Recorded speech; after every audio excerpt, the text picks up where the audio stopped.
Welcome to Coding Conscience, Issue 20. In this issue, Technofascism is reshaping tech. Billionaires, tech leaders, and right-wing politicians are all coming together to push their ideologies and change the world. Since we're celebrating Black History Month in the U.S., we are looking at what this means for Black communities and what Black history can teach all of us about resisting power that oppresses. Decoding Technofascism, an image of the U.S. Capitol enclosed in a futuristic glass dome with technological lights reflected on a dark background, symbolizing government isolation, digital surveillance, cybersecurity, and the technological shielding of political power, by Rafaqat Batul on Adobe Stock.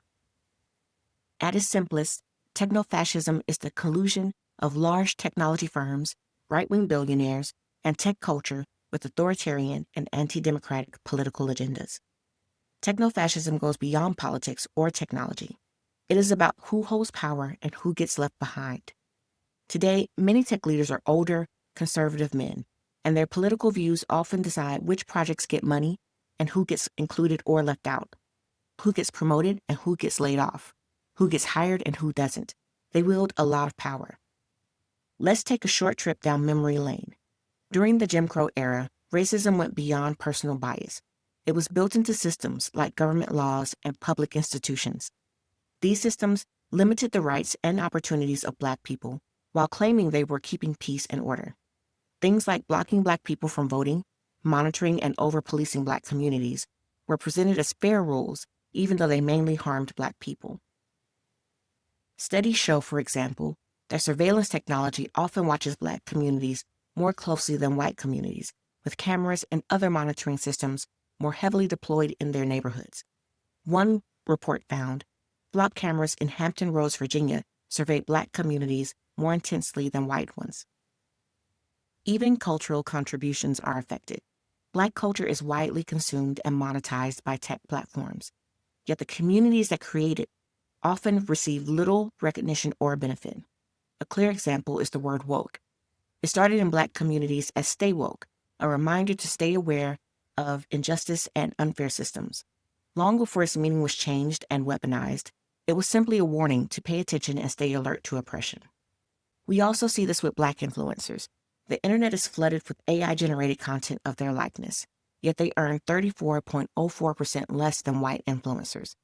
Now the situation has worsened, as they have to compete with AI-generated influencers, thereby reducing their chances of receiving monetary compensation from brands for their craft. Sometimes governments also make unfair situations worse by either legalizing them or turning a blind eye.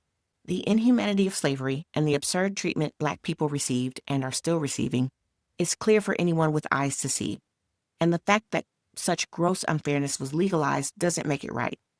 Slavery might be over, but ICE, U.S. Immigrations and Customs Enforcement, is seeing our communities as the problem, instead of seeing us as people who deserve protection. This is a representation of how state authority extends into people's daily lives, often affecting communities of color and immigrant households indiscriminately. Subscribe to Code and Conscience.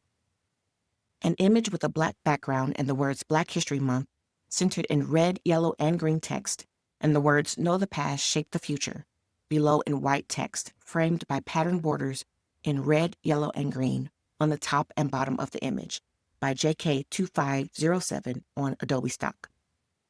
Dismantling Technofascism with Lessons of Resistance from Black America.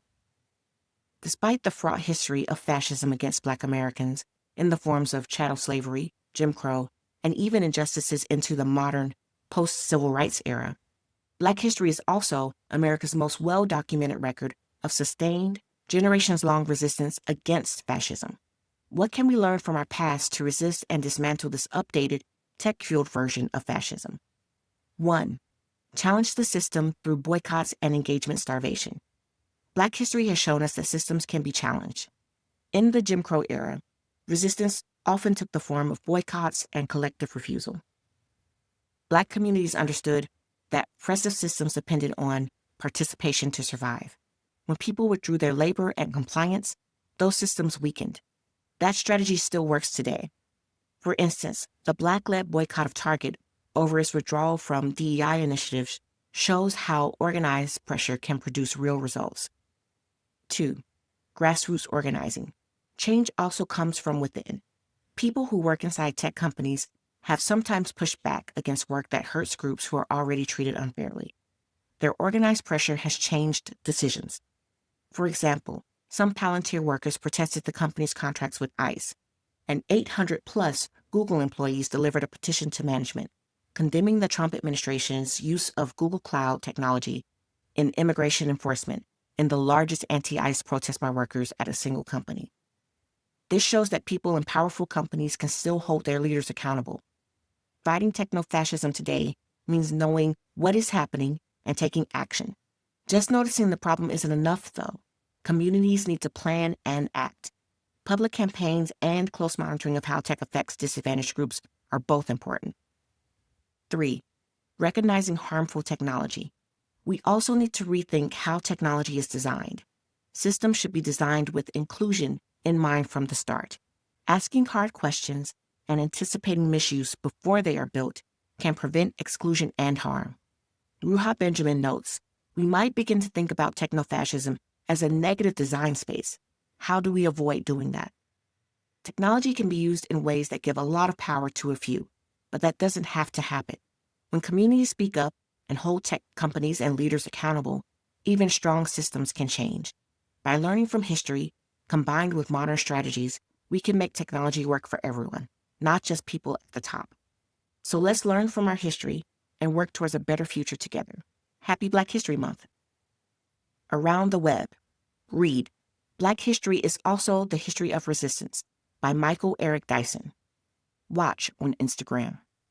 Black History is the Blueprint by Garrison Hayes. Watch on Instagram. I've Been Told to Stick to Comedy by Kev on Stage.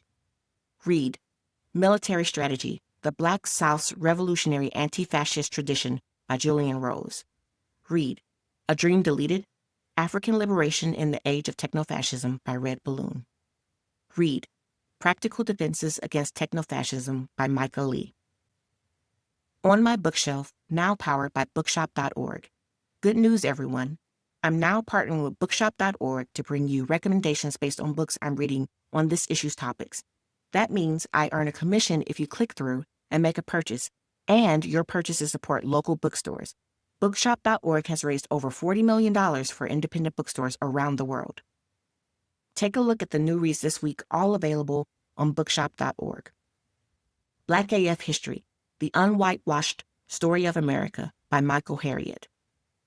The Black Anti-Fascist Tradition, Fighting Back from Anti-Lynching to Abolition by Janelle K. Hope and Bill V. Mullen. Race After Technology by Ruha Benjamin. Technofascism, The New World Disorder by Joel N. Kabikoff. Subscribe to Code and Conscience. Erica Stanley, engineering leader, community builder, speaker, contributor. Code and Conscience is my way of thinking out loud with friends. That's you, by the way, about how we as technologists, builders, creators, and leaders impact the world around us with what we choose to build and how we build it. Follow me on all socials. Erica on LinkedIn, at ericastanley.com on Blue Sky. Book Erica to Speak. Subscribe to Code and Conscience today.